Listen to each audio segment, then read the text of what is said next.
Rice, EQT. I'm so sorry. I'm bad with words like that. But Toby, if you just want to introduce yourself and yeah, whenever you're ready. Sure. My name is, as you mentioned, my name is Toby Rice. I'm President and CEO of EQT Corporation, America's natural gas champion. Every day at our company, we produce an amount of energy equivalent to about 1 million barrels a day of energy, but it's all in natural gas form.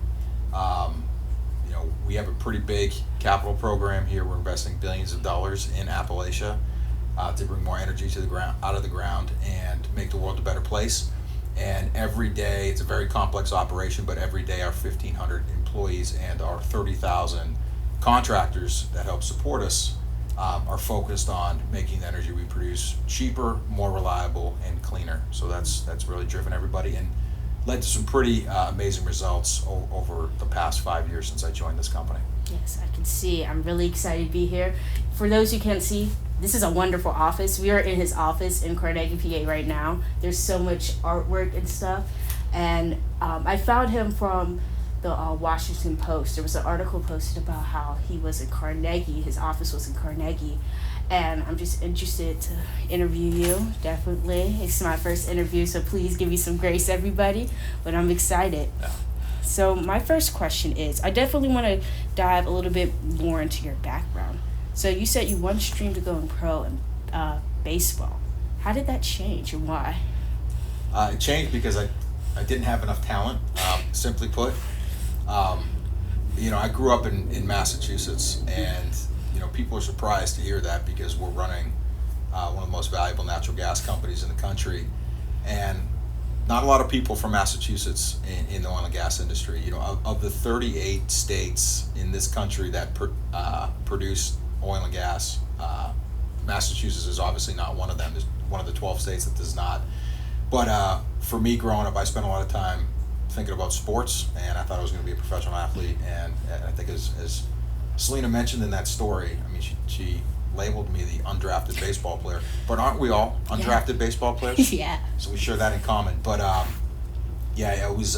went to school in Orlando at Rollins College. I got a chemistry degree, and when baseball didn't pan out, I had to think about what's next in my life. And I know I didn't want to put on a lab coat and stay trapped in a laboratory, so I got the first job I could in Massachusetts, and I was sweeping chimneys, and that's what I was doing 20 years ago, if you can believe it.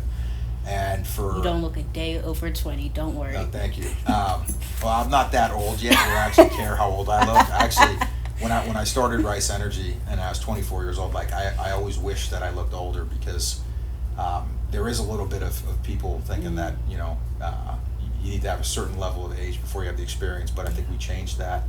But 20 years ago, I was sweeping chimneys, waking up every day wondering what the heck I was going to do with my life. And it wasn't until one day I had a really tough accident. I got in a fight with a raccoon and almost got knocked off the roof, and I was like, man, what am I doing? So I went to my dad and I said, hey Dad, you're watching me out here struggle. Can you be a dad and actually help me and guide me? And he looked at me and says, oh, Tobe, what about the oil and gas industry? I said, well, what's that? I thought they just did that in Saudi Arabia. He says, no, this is a big thing in America. And we had a conversation, and after 10 minutes, it was very clear to me, the oil and gas industry was incredibly exciting, crazy amounts of technology involved, super amount of high level of innovation. It's very competitive, and to me, it seemed like modern day treasure hunting. So I said, that's it. I want to do that. So he said, well, because of your chemistry background, I'm big into science. He says, why don't you go down to Texas A&M and get your master's degree in petroleum engineering? And when you're down there, go focus on hydraulic fracturing in unconventional reservoirs. And I said, sure, Dad, I have no idea what those things are. And so I went down to Texas, and classes didn't start for a few months. So I was able to get a job as a floor hand on a workover rig.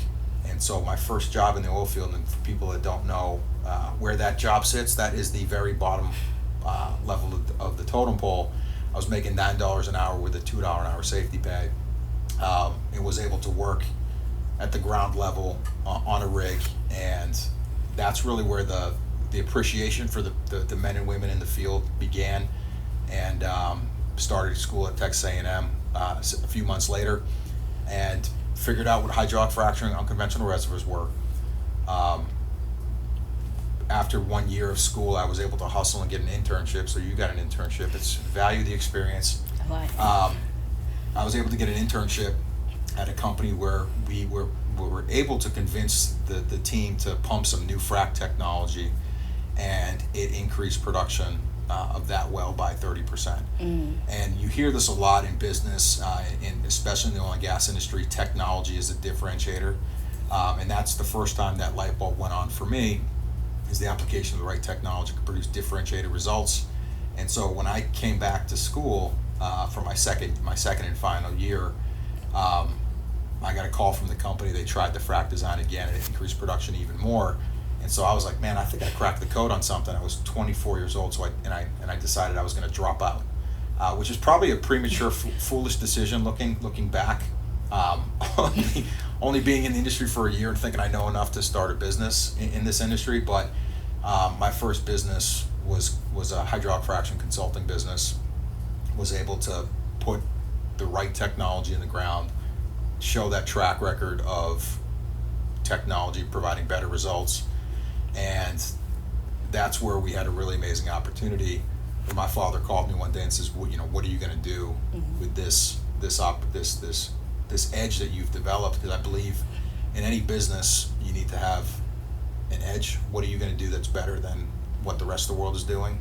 And you need to have an opportunity to play that edge. And when my father called me and says, "What are you going to do with this edge?" I said, "Well, I'm going to keep hustling for this day rate as a company man, pushing this technology." I said, "There's nothing else I can do." He says, "Well, I have an opportunity, and I want Toby." He says, "I've got $10 million, and I want to start an oil and gas company with you." And I was complete disbelief. I was like, "What are you talking about?" And he sensed my shock, and he's like, "Tobe, can you believe I want to start an oil and gas company with you?" I said, "No, Dad, I can't believe you have $10 million because he never got me any nice Christmas presents growing up. And I was always working. I've done three jobs, and that show Dirty Jobs. And so I was surprised that he even had money, but it was at that point where the application of the right technology plus this unique opportunity where the combining factors allowed us to start Rice Energy, which is our first oil and gas business. And we started that when we were 24 years old. And fast forward 10 years later, we grew that business from an apartment in Pittsburgh to a top 10 producer of natural gas in the country. And in 2017, we sold our business to EQT. And the combination of Rice Energy and EQT is what created America's largest natural gas producer. Amazing. That's an amazing story. So I'm hearing we were born in Boston. Yeah. We went to school in Florida. We had an internship in Texas, if I'm correct. Mm-hmm. Went back to Florida. So how did we get to Pittsburgh? Yeah, so I was in Texas when my father said, "Hey, let's start a business, an oil and gas business." And this is around 2005, 2006 now. I wasn't even born. Yeah, so what was happening, it was actually pretty remarkable what was happening in this country at that time. Oil and natural gas, they were, at that period of time, people were thinking that oil and natural gas was running out, and prices were skyrocketing, and natural gas prices a few years later actually hit $13 per MCF. This is a product that today is selling for about $4, okay, just for perspective. So really high prices. People were thinking we're running out of this stuff. And energy independence was a really big concern of everybody in this country. And around that time, fortunately, shale was a different way of developing oil and gas in this country, compared to the traditional way of what we call conventional development, where the challenge is finding where the oil and gas is, but once you find it, getting it out of the ground is easy. Shale is different. Shale is, we know it's easy to find, it's hard to get out of the ground. But there were some new technologies that were coming out. Hydraulic fracturing, which is one, and then horizontal drilling were the technologies that were unlocking shale. And in 2005, people were just starting to figure out that these technologies could unlock a lot of value in natural gas and oil production in these shales.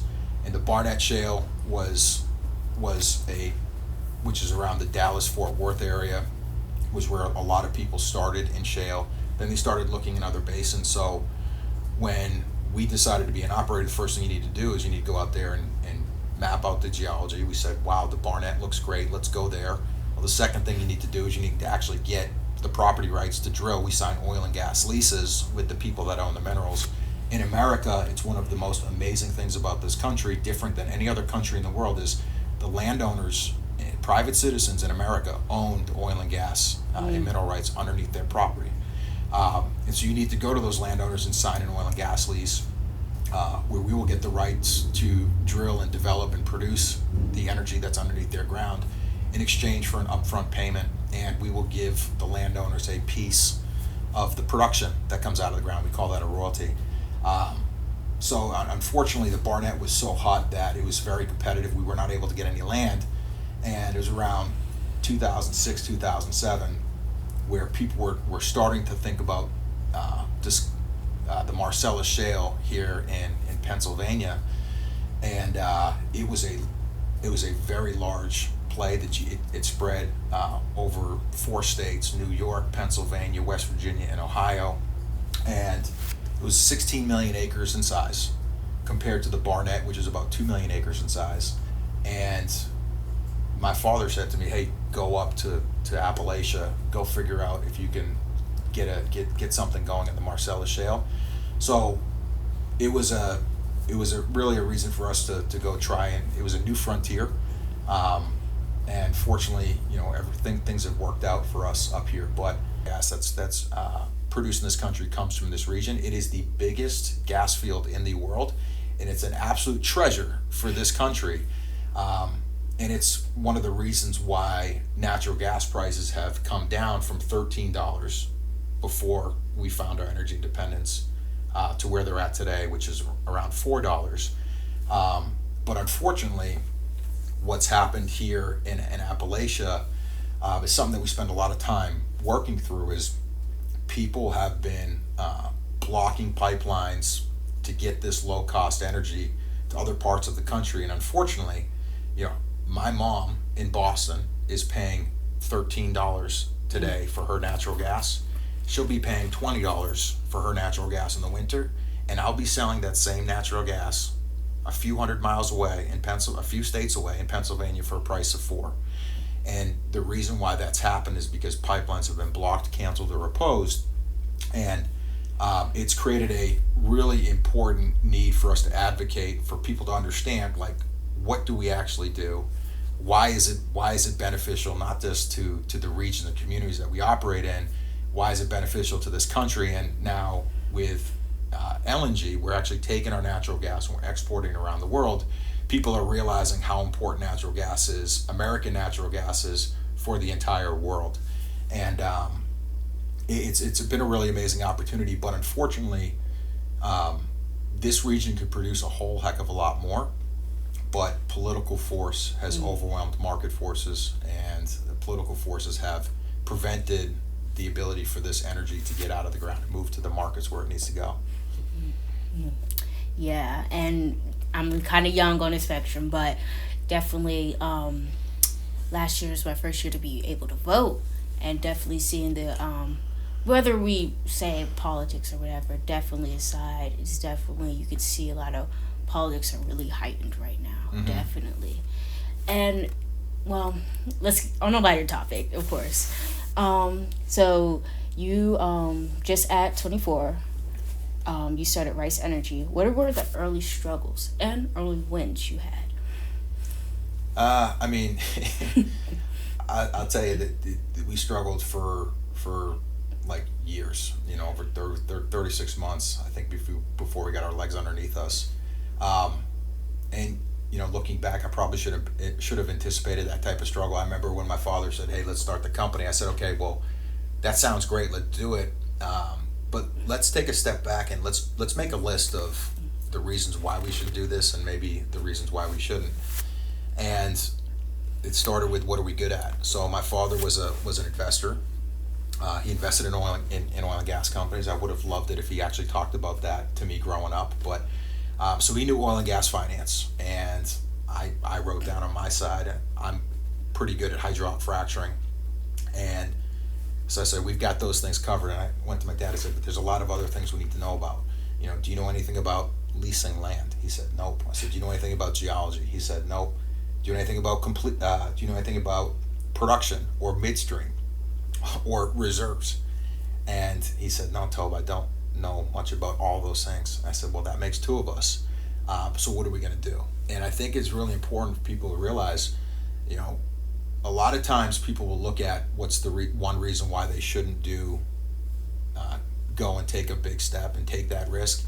Entrepreneurs sometimes are looking for the one reason why you should, and that was really important for us. But it did not set up. It was a lot of learning that needed to take place. Listen, I've sat at.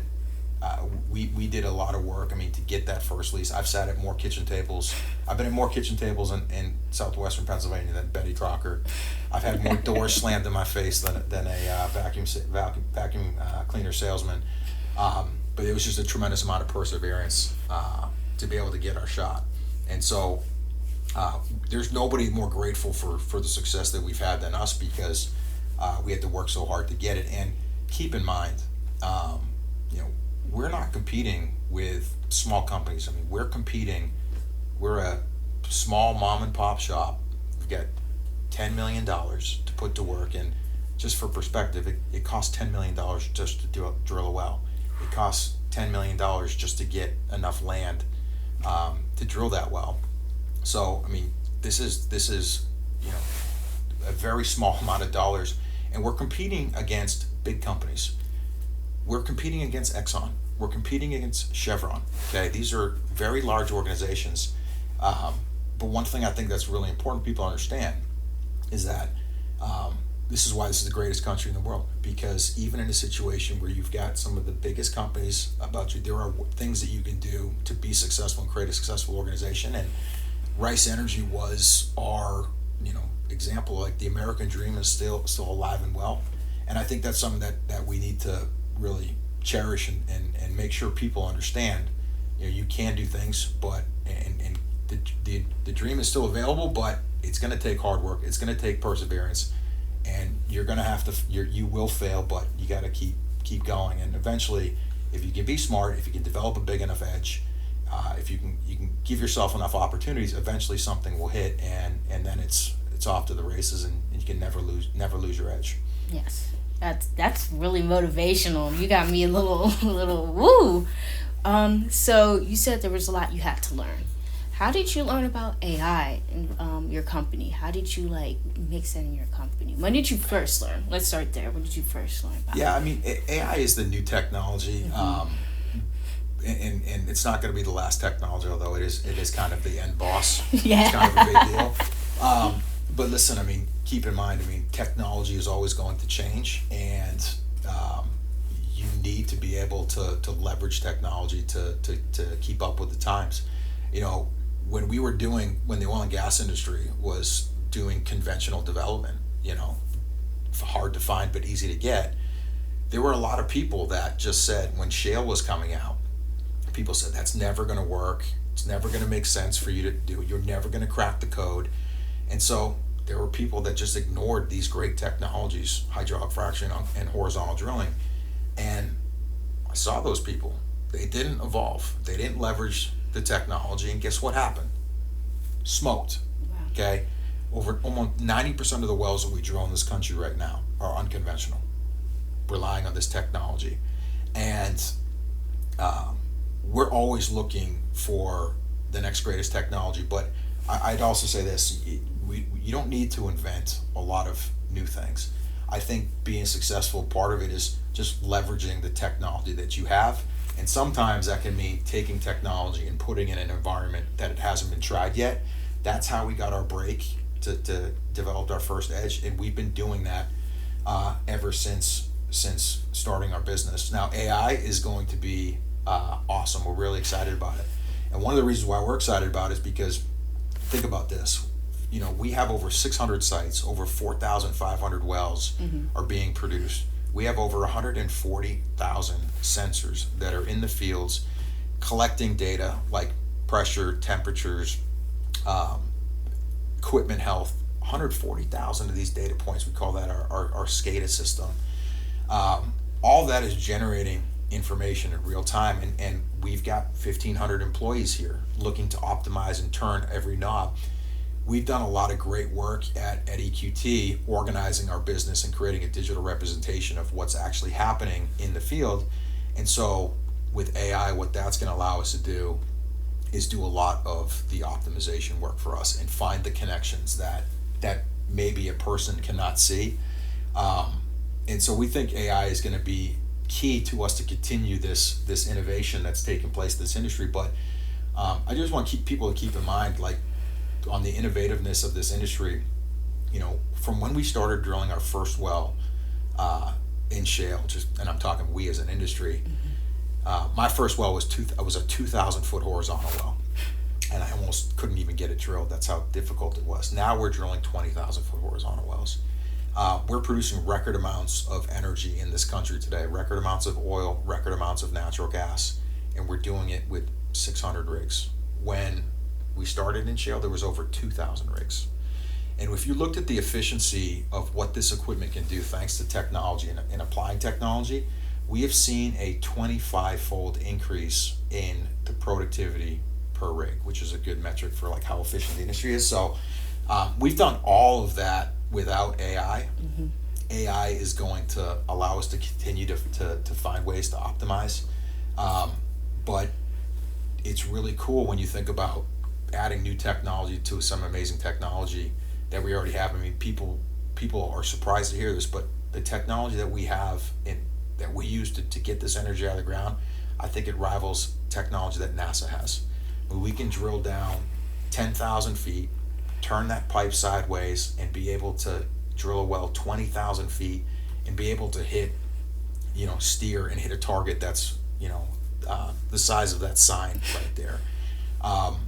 This is, if people are looking for industries that leverage technology and are at a very large scale, this is one of the most exciting industries to be a part of, and we're excited to see how we everything materializes with AI. Exactly. And I know a big fear for a lot of people is AI will take away their jobs. We hear that a lot on the media. But I've read you're hoping to bring more jobs, especially to Western PA. Is that correct? Yeah, I think AI is gonna create a lot of jobs. But here's what I think is really important. What we tell our employees, AI is not going to take your job, but the person that learns how to use AI is going to be the person that takes your job. So it comes back to, are we gonna step up and understand how to leverage technology? It's an absolutely critical skill. We used to talk a lot of college kids when they'd say, what should I do? I'd say, well, obviously, I think you should get into energy. I think it's the most impactful thing, one of the most impactful things you can do to make a difference in this world.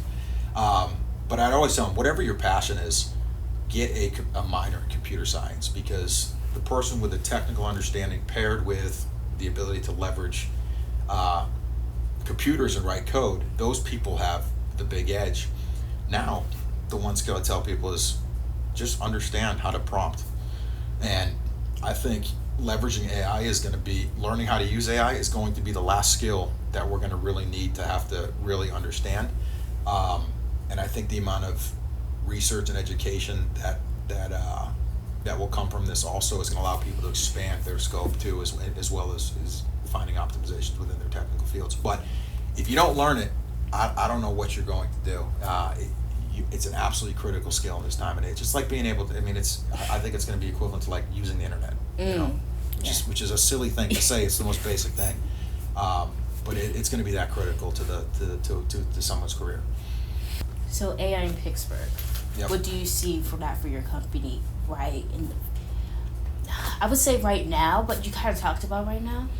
Let's say 5 years in the future, what do you think it's going to expand? Sure. So aside from applying AI and the efficiencies that we'll be able to, the ways we'll use it to make the energy we produce more cost effective, more reliable and cleaner, AI is going to be a huge market demand for energy, specifically natural gas. And so people are saying that the natural gas demand, or the power demand to meet this AI revolution that's taking place, is going to require an additional 50 to 75 gigawatts of power. Now, for the most people, they're not going to understand what the heck that actually means. Let me make it relative to you. To meet the AI power needs, we're going to need to build enough power equipment to basically power 10 to 15 New York cities. I mean, wrap your head around that. And so one of the things that we're trying to do is, we think, when you're thinking about generating the power to meet this amount of power, one of the most efficient things you can do is generate that power close to where the energy source is, and that energy source will be natural gas. So we are hoping that we will continue to see more investment in more data center projects being located here in Appalachia, specifically in the Pittsburgh region. And there's been some big projects that have been announced. Homer City is one that's probably 30, 40 miles outside of Pittsburgh to the east of it. This used to be an old coal facility that they've turned down the coal, and they're replacing it with that new natural gas power generation. This project will produce over 4 gigawatts of power. That's a massive amount of power. That would power 4 Denver cities for equivalence. But to build that power, the new power plants and the pipelines associated with that, we're talking about creating over 10,000 jobs just to get that one project. And to put that in perspective, in this Pittsburgh region, one of the biggest industrial projects that people still talk about today as being a major stimulus for the local economy was the cracker facility built by Shell up in Beaver. People went crazy over how impactful that was. That required about 6,000 jobs. I mean, this one project, Homer City, is going to be even bigger. Now, there is a ton of, because of how attractive these opportunities are for regions, there is a tremendous amount of competition to attract these data centers. And EQT, we have our operational foothold runs from the northern border of Pennsylvania on the border of New York all the way down into call it middle of deep Appalachia down in West Virginia, and spreads out into Ohio. So we see the amount of competition and what people are doing to position themselves to win this type of business. But Pittsburgh is special in the sense that we've got Carnegie Mellon University. Yep. So we've got a lot of we're close to a population center.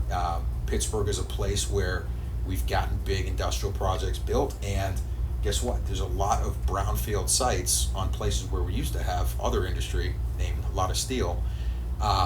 Those industries have gone away, and they've left a lot of brownfield sites that would be great places for people to build their next data center.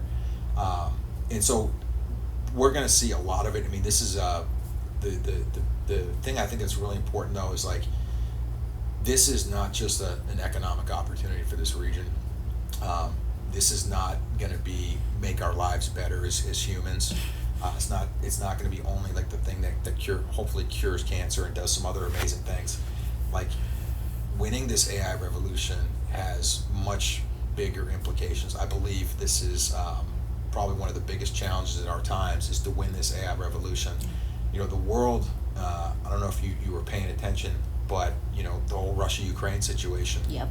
Where Russia pulled energy, specifically natural gas, away from Europe.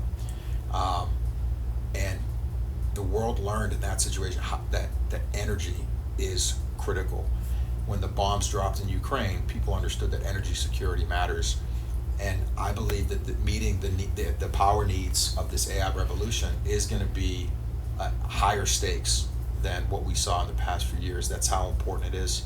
So it's not just an economic opportunity. This is a national security issue. And we need to make sure that our tech players and the data center builders do not have to worry about having enough natural gas. We've got, like I said, this is the biggest gas field in the world.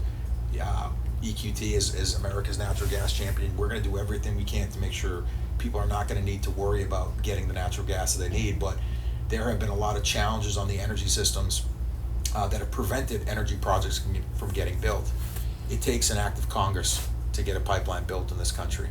And if you think it's hard to get a pipeline built, try building a 5,000 acre solar facility or wind farm or transmission line. It's hard to build anything in this country, and we need to get back to a place where to meet this, it's going to come down to we need to get back to getting things built in this country. So there's a lot of things that we need to be doing, not just focusing on getting the data centers built. There's a lot of things we need to get back to getting things built to make this happen. Yeah, that is a great point. I must add, I don't know a lot, as you probably know, I'm a media student, but definitely hearing how passionate you are, I feel like, especially now, people don't express how passionate they are, and I really like the passion you're bringing in this interview about like the future, how you can see the future just of AI, but especially in Pittsburgh. Mm-hmm. My last and final question to end off the interview is, what legacy do you hope to leave, not just in your business, but for communities here in Pittsburgh, especially Western PA, and even globally? I hope that we can change the culture when it comes to energy. When I sold Rice Energy, I was a 35-year-old kid, and I was figuring out I was retired, like what am I going to do next in this world? And fortunately for me, the money was handled. So I wanted to focus the next part of my life in making a difference in this world. And there's a lot of ways you can do that. You can make sure the truth is known. Being a journalist, you can be a doctor. You can get into charity work. You can be a public servant and get into politics. And there were a lot of different options for me, but one thing was clear: I wanted to make an impact. And didn't know, was weighing all the options, but everything became crystal clear when I saw this one chart. And it was a chart on energy consumption and quality of life. And simply put, the more energy people use, the better the quality of life. And we know this, the more energy people use, the longer they live. And so everything became crystal clear. If you want to make this world a better place, find a way to bring more energy into it. That's one of the reasons why we got back plugged in and got engaged working at EQT, is because we believe passionately that bringing more energy into this world is going to make the world a better place. And I think it's really important for people to understand, energy poverty is what I believe one of the biggest issues in this world, and where we've I think been a little bit misguided on thoughts about energy is there's been a massive climate movement that's taken place, and that's made it incredibly difficult to get energy infrastructure built. It's because people are scared of the impacts of climate, and we've got to address that. But I believe that poverty is the biggest issue the world is facing with today. 100%. And climate's important, but I believe poverty is the biggest issue. And I believe that giving people access to energy is the fastest way to get them out of poverty. And what we know is that the more energy people use, the wealthier they become. And so our legacy is this: we want to make the world a better place. We want to do it by increasing the energy access to people. And who are we talking about? We're talking about Americans that struggle with their energy bills. We want more energy in America to lower bills. And it's not just the people here in America. It's the 3 billion people that live in this world on less electricity than it takes to run a fridge. Let's not forget about those people. And so we have a new vision that we're putting out that's going to put a spotlight on this. And if we have an opportunity to end poverty in this world by getting people access to more energy, and we believe that we can make the world wealthy if we defined it as making sure every person on this planet can have $50,000 GDP per capita, that would be wealth. Okay, and that's less than Americans, but for perspective, China is like $11,000 GDP per capita. So this would be a big lift. But to do that, how much energy would we need to produce? We would need to get people to using about 50 megawatt hours equivalent of energy, and America's use about 85. Okay, so that's the amount of energy people use. If we do that, then people will become wealthy, and 50,000 GDP per capita, 50 megawatt hours equivalent. That's our vision. Get the world to 50 and 50, and we want to do that in 50 years. And so all the things that we're doing here to make energy more reliable, more cost effective, and cleaner are going to be things that allow us to increase energy access and get us closer towards lifting billions out of poverty. And one of the driving factors for me, I think, is something we should all think about. This world, you're old enough to go through COVID. We've seen a lot of big problems hit this world. Yes. Whether it's COVID, where it's war that's taking place with Russia, Ukraine, and the civil unrest around the world. There's a lot of bad things that are happening, and guess what? This AI revolution that's taking place, it's probably not just going to be sunshine and rainbows. There's probably going to be some risks that present there. One thing is clear is we need more people empowered to help make a difference in the world, developing technology, coming up with solutions. And it's disheartening to think that in this world of 8 billion people, only about 2 billion people in this world have a sufficient quality of life to be able to contribute to these problems. What gets me really excited is thinking about the 6 billion people that are trapped behind the wall of energy poverty. We can break that wall down if we can get them energy, and we can unleash the potential of over 6 billion people. I guarantee you, we're going to find another Elon Musk in that group of people. Maybe we'll find another Lords. But that's one of the things that I look forward to, and one of the things that gets us excited about this opportunity in front of us. So that's the legacy. Increase the amount of energy we produce in this world, improve the quality of life, and then get to a place where we can start focusing on the bigger problems that are taking place in this world. That's a beautiful way to end this interview. I'm so grateful that you responded to my LinkedIn message. Happy to set up this interview. It was a very nice LinkedIn message. And did you use AI to generate that message? A little bit. Okay. Not you exposing me, but a little bit, because I wanted to make sure as professional as I can. I was like, he's probably not going to respond, but let me just send it out. Well, it was very good. You're a natural, and you're going to be very successful. So thank you for taking the time to interview today. Of course. My name is Lourdes Dachi. I'm with the West Hills Gazette. I'm with Toby Rice, and this is the interview. Thank you so much for watching.